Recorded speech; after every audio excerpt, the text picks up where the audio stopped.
want to make out with me to make your boyfriend jealous. I'm down for it. He would be really jealous. He might kill himself, actually. If I ever, if a guy's girl ever made out with me, he would like, oh my God, I was going to kill you, but then I would have to explain to the cops why I did it. I'm not ready for that level of embarrassment. I put my thing down upside down. Clap the whole lot. That's what we have to do. Yeah! Harshawn was a spy, which is hilarious. Not only is he tall, he was also taken down by Ryan Short 40 minutes ago in the back of the room. So I think he'd be a terrible spy. None of you can see Ryan Short right now, which kind of explains the joke. Wow. I'm worried about getting canceled. Because people say you can't say anything anymore.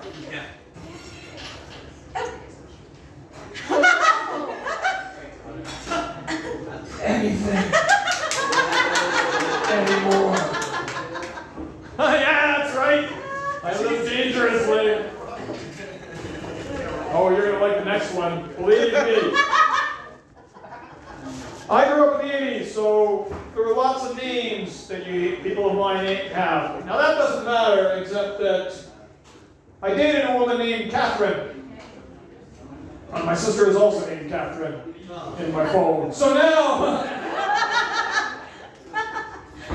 one of them is Catherine's sister, exclamation mark, exclamation mark, exclamation mark, and I am not going to explain why.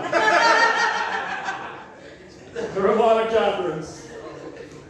Catherine's sister, Catherine cute girl, Catherine slut from on the rocks, Catherine, my boss's ex-wife, parenthesis, DNF, exclamation mark, exclamation mark, exclamation mark, close parenthesis.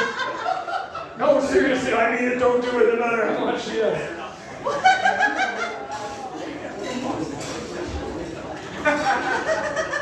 I gotta be careful, a man with my dating history. I dated an alcoholic for a long time, and I'm not trying to be judgmental about that. Like, I was never into drugs and alcohol, but I know what it's like to be addicted, because last October I looked at all the candy wrappers in the garbage, and I was like, something's gotta change. So I bought a lid.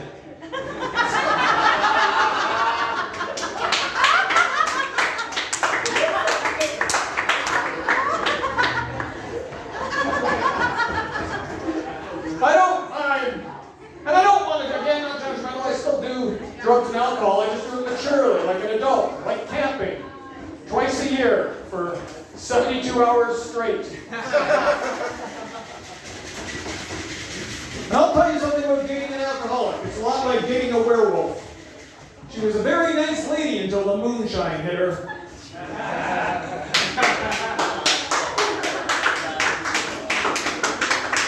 All right. Adrian and Manjeet both know I'm suicidal, so they're laughing extra hard. This man needs to survive. Don't do it, Dad, but she's laughing at the same time. Can you do it funny? Can you do it here? Can you imagine trying to climb this thing and wrap a rope around my neck? I'm too old. I would get a custom-made stool and a expensive rope and then die of a heart attack on the way up. I know, I read a suicide note, I have to keep the receipts. Stupid rope. That's my story about rope, except for the lady who wanted me to tie her up. Yeah, you ever try to be sexy when you're also confused?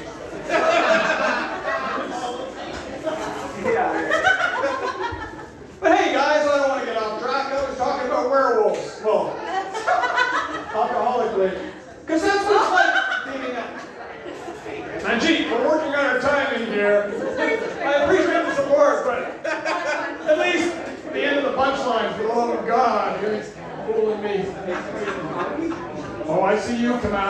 Don't get distracted, man. I'm trying not to get distracted, but I'm an old man.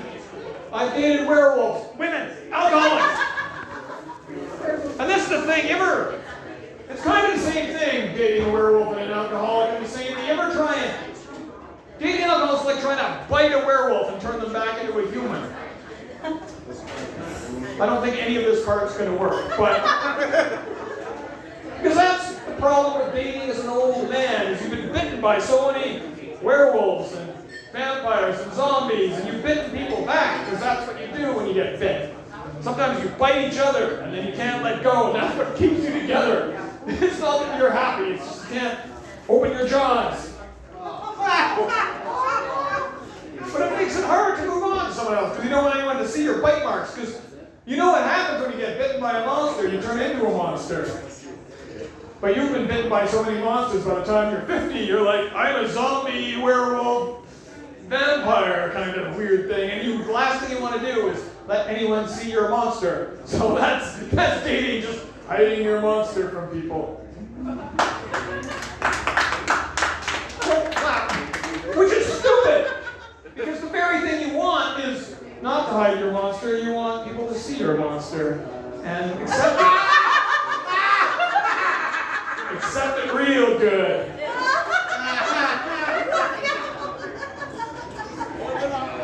I'm trying to be heartfelt, you guys, and mingle humor with intimacy and human contact, and you guys are wrecking it with your filthy minds.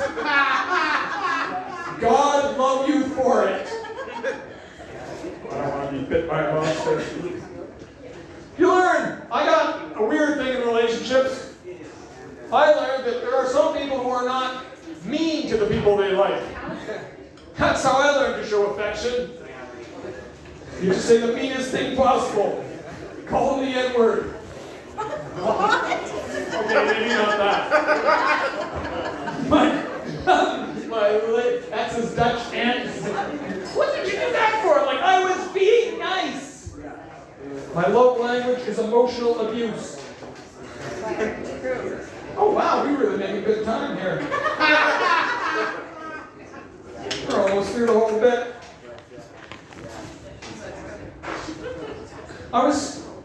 Yes, come out. No, I'm actively listening too.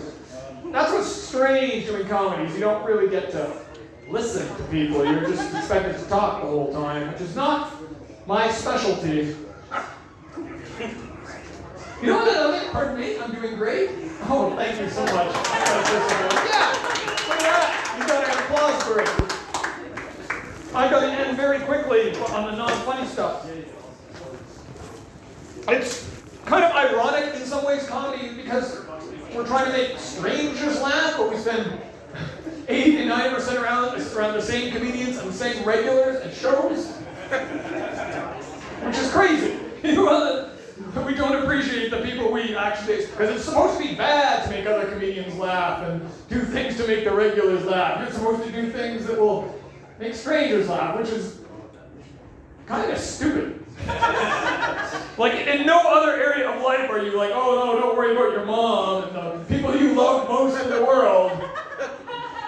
You gotta make them strangers happy. That's the key to fulfillment. What a strong closer. Everybody,